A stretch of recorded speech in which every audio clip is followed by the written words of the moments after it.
So after losing to the Indiana Pacers 121-89 in what was deemed the Mother's Day massacre in Game 4, the New York Knicks answered right back in a pivotal Game 5 to retake the lead, with Jalen Brunson scoring 44 points and the New York Knicks seemingly taking back not just a series lead, but the momentum heading back to Indiana. But I'm going to discuss 3 factors that I believe led the Knicks to victory in Game 5 and what could possibly lead them to taking the series in Game 6 on Friday. But before we get started, make sure to hit the likes, subscribe to the channel, make sure to hit the dark notification bell so you get each and every notification for each and every video I put out there. Also, visit UnderdogFantasy.com, use the code word Legion or LOK to get matched with $250 plus a free pick on UnderdogFantasy.com. And on that note, hit that rock!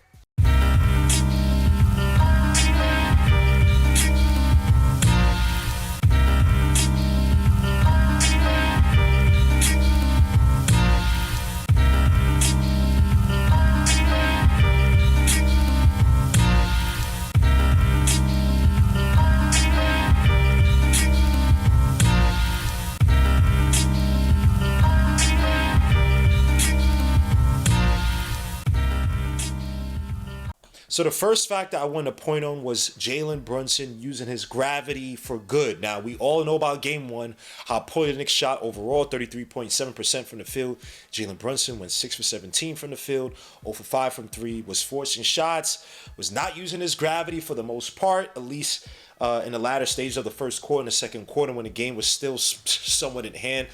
And even early on in this game, just the lack of Brunson using his gravity for the betterment, I think it also left teams or his teammates in somewhat of a weird position where they didn't really know what to do. They were just expecting Brunson to get past his man. They weren't expecting to get the ball back. And here you see it, Brunson getting the ball up top, the switch, or getting the ball from Josh Hart. Josh Hart makes a pass, try to get the switch.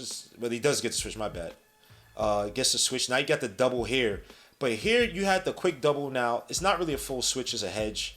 You see Halliburton hedge, but Halliburton has become a much weaker defender as he's become much more of a so-called number one option offensively for the Pacers.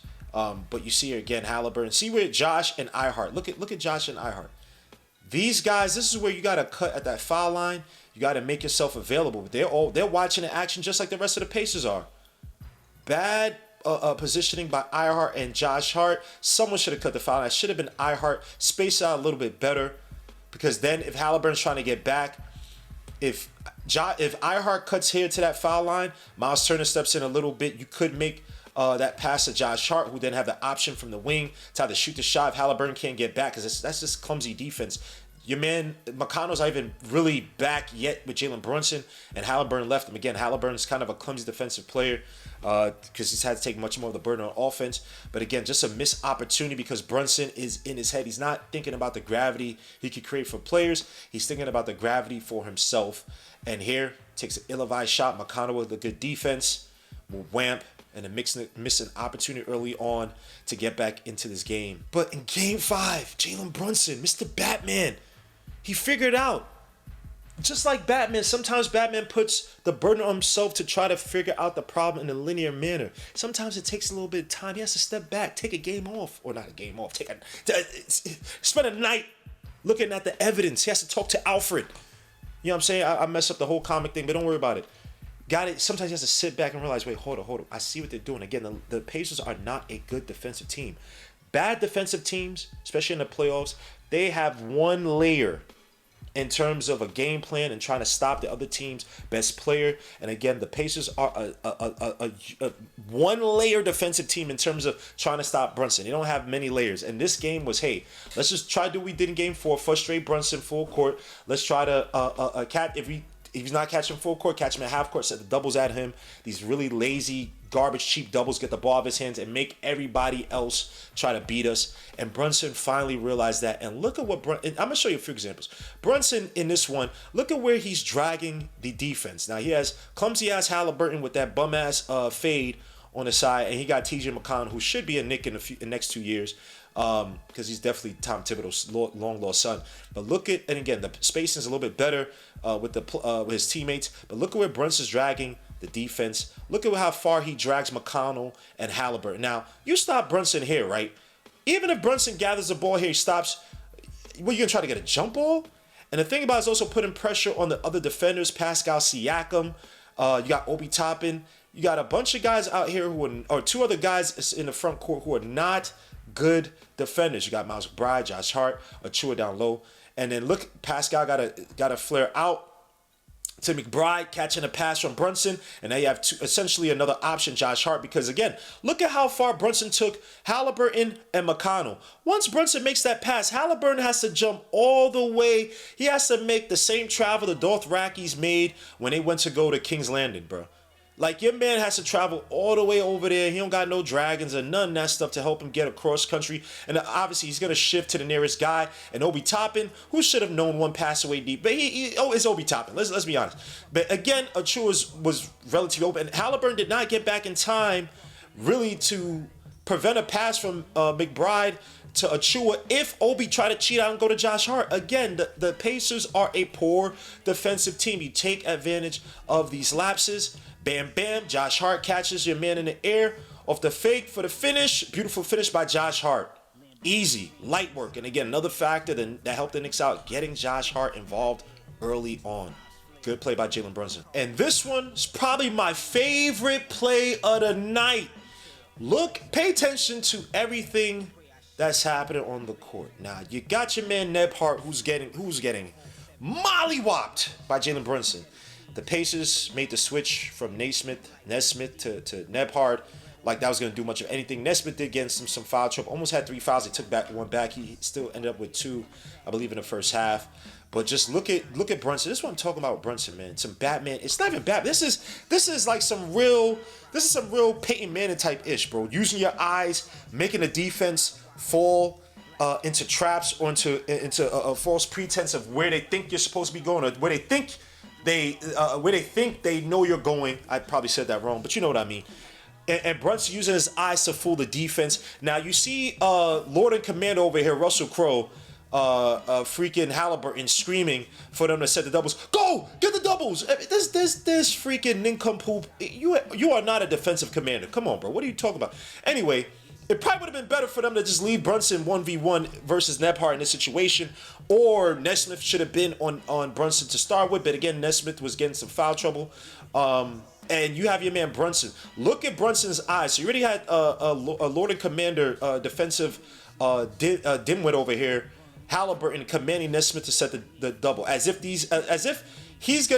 your man Halliburton is gonna be able to better defend about 2 guys, possibly 3 if Achua steps out, even though, Turner. So it'll be 2 guys. As if Halliburton's going to shift good enough to defend 2 guys on the perimeter with McBride and Josh Hart. Again, look at Jalen Brunson.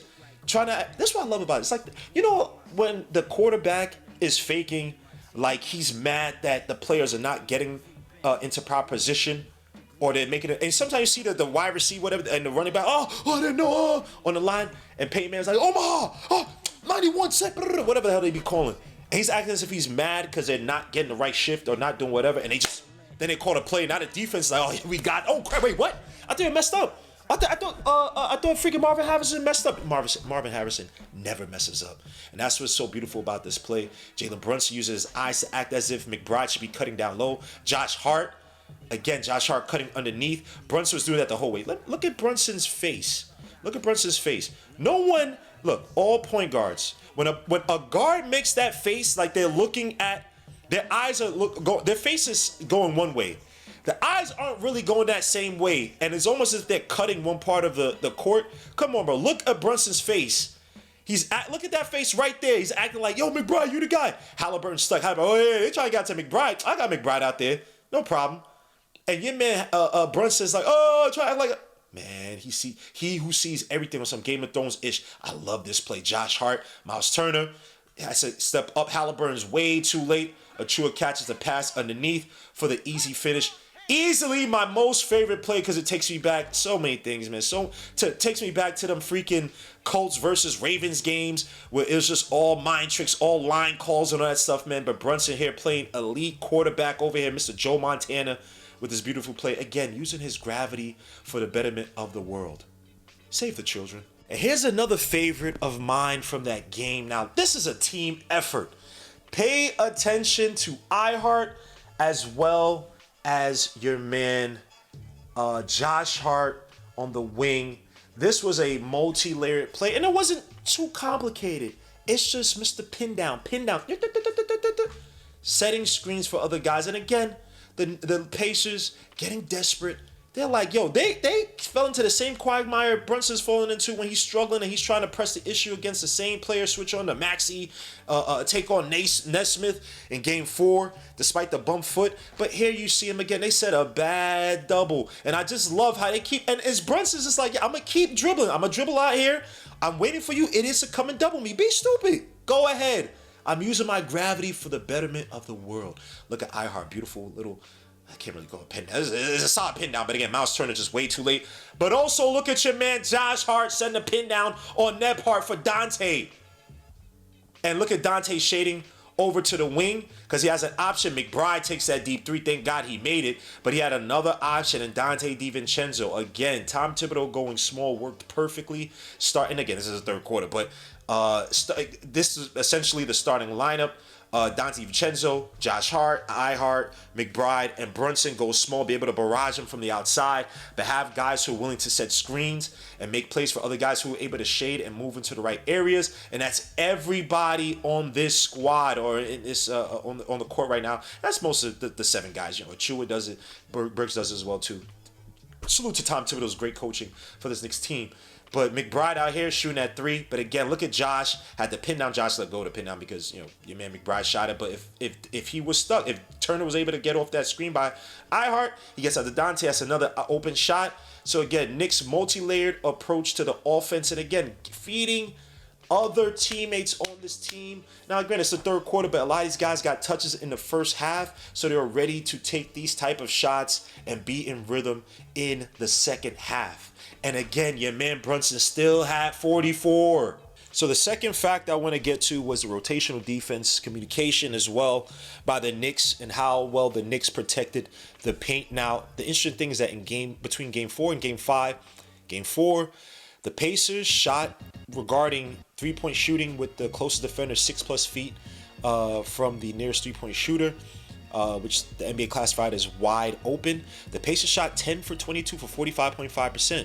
In game 5, they shot 9 for 21 for 43%. So there wasn't really much of a drop off in terms of three-point shooting or wide open three-point shots that the Knicks allowed. Now, the difference is that the Pacers had in game 4 60 points in the paint versus game 5 they had 36. And obviously the Knicks outscored them in the points in the paint. Game 5 for 62 points for the Knicks, and in game 4 the Knicks only had about 40 points in the paint.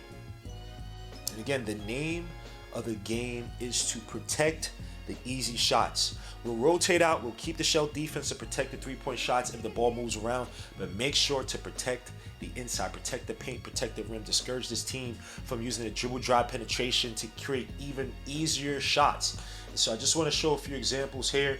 You're seeing again, the Pacers really thought that Pascal Siakam was going to be that guy for them attacking on the inside. See here, you see the dribble handoff. Pascal to Nebhart, back to Pascal. Pascal has Brunson, who I thought was going to take the charge. Pascal goes up, gets blocked by iHeart with the good help defense. He had the option with Nesmith in the Nesmith in the corner, but try to go up for it again. He was feeling himself thinking that he could just attack the Knicks based off what he did in game 3, end of game 3 against Josh Hart in the paint, as well as game 4. And here you see it again, Pascal trying to post up Josh Hart, trying to bully him to the basket. Again, keep the frame and then attack the paint. As soon as that ball goes up, attack, block, defend the paint. We must protect this house. Whatever that damn Under Armour slogan was. As Pascal goes up, but he's making the pass to Nebhart down low. And look at where your man iHeart was. Look where iHeart started out. iHeart is all the way on Miles Turner, who we all know likes to play the outside. Another thing too, man. salute to the Knicks for starting Macau. Damn, 40 and slip. Macau coming home to the Knicks. Miles McBride, starting him off versus Achua. Because again, with Achua, even though the rebounds go up when he's on the floor, you didn't really need his presence to start out against Miles Turner, a guy who typically likes to play on the outside. iHeart playing the outside against Miles Turner for the most part. With Siakam playing against Josh Hart mostly on the inside, especially after Game 3, the end of Game 3 in the fourth quarter in Game 4. Pascal figured out, I could try to bully Josh Hart to the basket, but the Knicks had other plans as the help defense down low was was excellent for most of the night, help us get his lead. And you see, look at iHeart. Look where iHeart is. Look where the hell iHeart is. Crashing up on Nebhard. Nebhard scared to go up. He's like, oh my gosh, German engineering. Get to the chopper, even though, Arnold Schwarzenegger is Austrian. But you get my drift. Again, the Knicks defense was absolutely excellent, protecting the paint. Again, keeping composure, keeping the frame of the help defense when pass away defense, but having crashes like iHeart, who played out of his mind on both ends of the floor. Again, sacrificing Achua's rebounding for more of the defense from Miles McBride to upset the Pacers' front court, to frustrate him as much as possible, prevent as much dribble drive penetration as you can, especially from a guy like TJ McConnell, because Halliburton likes to just kind of stay on the outside. Doesn't, he struggles with his left, likes to stay on the outside and shoot those threes. He actually plays more of an off guard this playoffs than we've seen him, or than we expected, let me say. And again, even in the regular season, he doesn't have a really high free throw draw rate. He's not a guy who really penetrates to the basket unless he's getting a screen. But again, having McBride out there worked us wonders. iHeart played the game, one of the games of his life. An excellent defense by the Knicks on that possession. And another example when the shell defense help one pass away is at its best. Absolute beautiful teamwork by everybody on the Knicks, or for everybody for the most part. Aside of maybe Dante was really involved in the play, but here you're seeing it. They pass back out to Nesmith, and again, I don't like when you jump too early for that, but I get the closeouts being aggressive. Achua helping out. Brunson on Pascal. Pascal tries to drive past Brunson. He sees Achua. He's like, let me just get to Naismith. There's no point in me trying to drive through both these guys. Achua, again, east to west. He does a great job of getting back out to Naismith, but he jumps in the air, which kind of bugs me out. But again, time winding down. So you expect him to go for the shot. And Burks was not a good defender. Now, your man Nesmith had the pass to Shepard, but he was not expecting bobblehead Burks to step up. Suit to bobblehead Burks for stepping up again on the tag. And that's a legitimate just switch. That's not even a tag. That's just, getting this guy's way, contest. Your man Nesmith goes up, tries to get the floater to go. Absolutely no good, no bueno. Knicks ball. And this play is probably my favorite defensive play by the Knicks. Now, obviously, the Knicks were all the blocks yesterday, or in Game 5 against the Pacers. It was absolutely beautiful to see. But this one, I don't know why, it caught my eye, man. Just the beautiful display in terms of teamwork by everybody. You got Brunson tagging on defense too, man. People like to kill Brunson. Funny thing is that Brunson, at least in the postseason, has not been a zilch on defense. The team is about 12 points better defensively when he's on the court. 116.7 versus 128.9. Now, obviously, there's a bunch of factors and whatnot that go into it. But again, defensively, Brunson is not the worst. He's not a minus on the squad. Now, granted, Tom Thibodeau plays, small lines or whatever. I get it. There's a lot other variables we have to observe regarding that number. But again, he is not a zilch. You'd think for a guy as Brunson, who's so-called undersized, and people always ragged on his defense, that he would not be able to at least be a factor on the help. And he's absolutely the opposite. He's not as bad as people would make him out to seem, given his regular season numbers. Even regular season numbers weren't the worst. He was 2 points. The Knicks were about 2 points worse with him on the court versus him off of it. But here on this play, just absolutely beautiful. Handoff to TJ McConnell, who's been killing the Knicks, gets it back out to Nesmith. And again, extremely important. McConnell, who's probably been the Pacers' most important player in terms of playmaking, in terms of breaking down our defense. Beautiful stop by the Knicks to force McConnell to pass it out to Nesmith versus him attacking into the paint and then getting that little freaking mid-range jumper off the dribble, or get it to somebody rolling down low with him, or someone cutting from the baseline. Stopping TJ McConnell is probably the Knicks' most important. When you talk about singular plays, probably the most important agenda out there. But when we just talk about individual plays, not the team defense. But again, here as Nesmith driving, look at Brunson tagging. Brunson tagging. He has to go back out to Ben Shepherd, who's been killing us from the corner three. Your man picks up the dribble enough. And Brunson was never going to get in front of this guy. Brunson also could have tried taking the charge, but understand if you try to take the charge, you would have had a pass. He would have flashed way too early. Get out to Ben Shepherd, hits that corner three. But here, Brunson, discipline, tag, I love it. Gets back out to Shepherd. And now your man Nesmith, who already picked up his dribble, has to freaking pay up to the Niger Nightmare. And he who is him, freaking Precious Achua. Gets the block. Get out of here, my guy. Again, beautiful display by the Knicks. One of the best when you talk about just an overall team effort on defense. Again, stopping TJ McConnell was the most important. Was probably one of the most important factors of this play, because he would have been able to challenge your man Ihart. But here you see Burks tagging. Burks forces the ball to get back out to Nesmith. He gets it to Nesmith as best as he can. Brunson now tagging. Nesmith picks up the dribble, and now he has to answer to Achua, and Ihart is also there to protect against Jackson. Can't really get a pass down low to Siakam. It's too late, baby, now it's too late. Damn, I'm old as hell. Golly.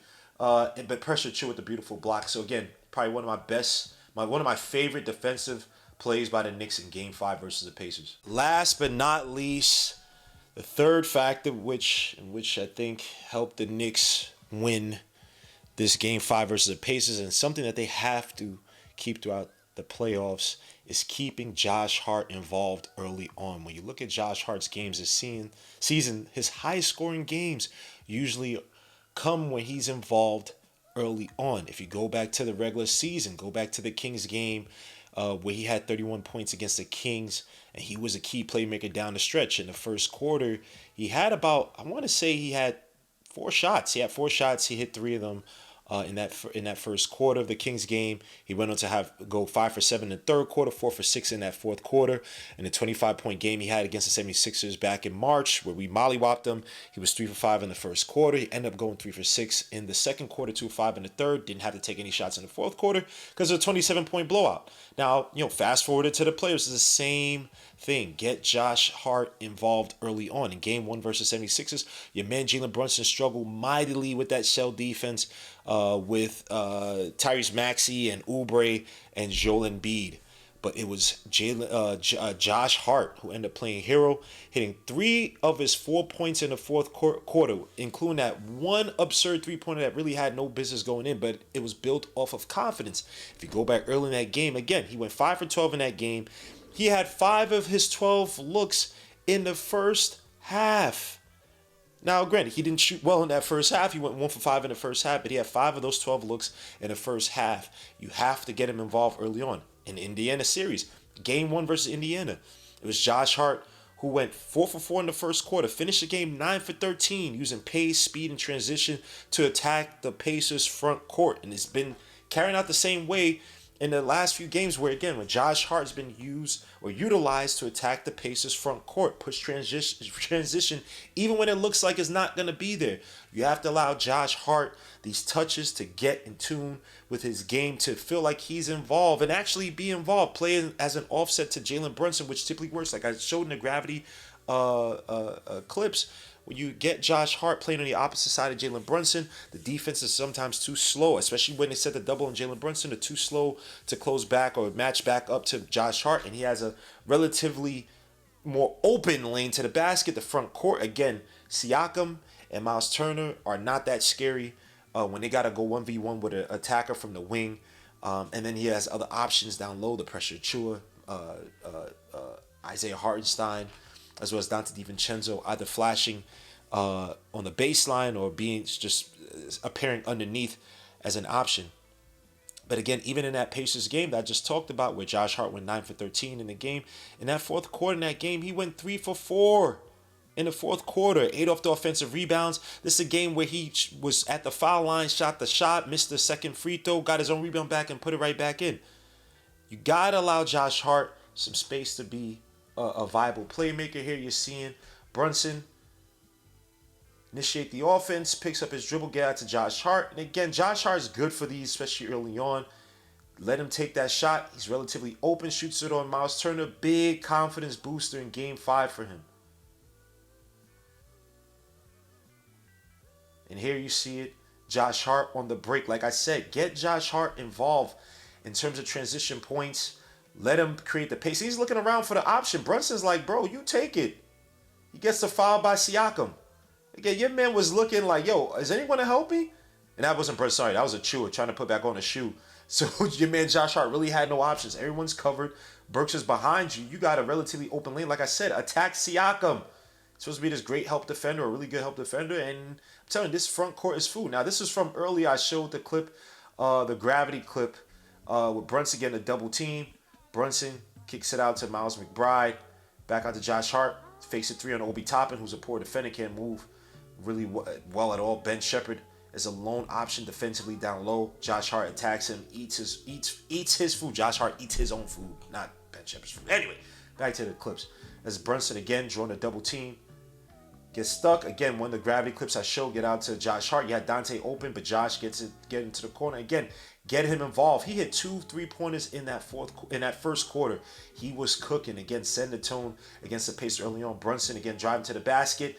Ben Shepherd Halliburton does a good job of stopping him, but again, Josh Hart bullies his way to the basket. Ugly shot. And again, Josh is always good for an ugly 3-pointer game and an ugly finish at the basket. He's just one of those guys, one of these natural ball players who he's not great at any one thing, but he's a jack of all trades. Again, attack from the wing, shooting a 3, wide open. Again, get Josh Hart involved in this play again.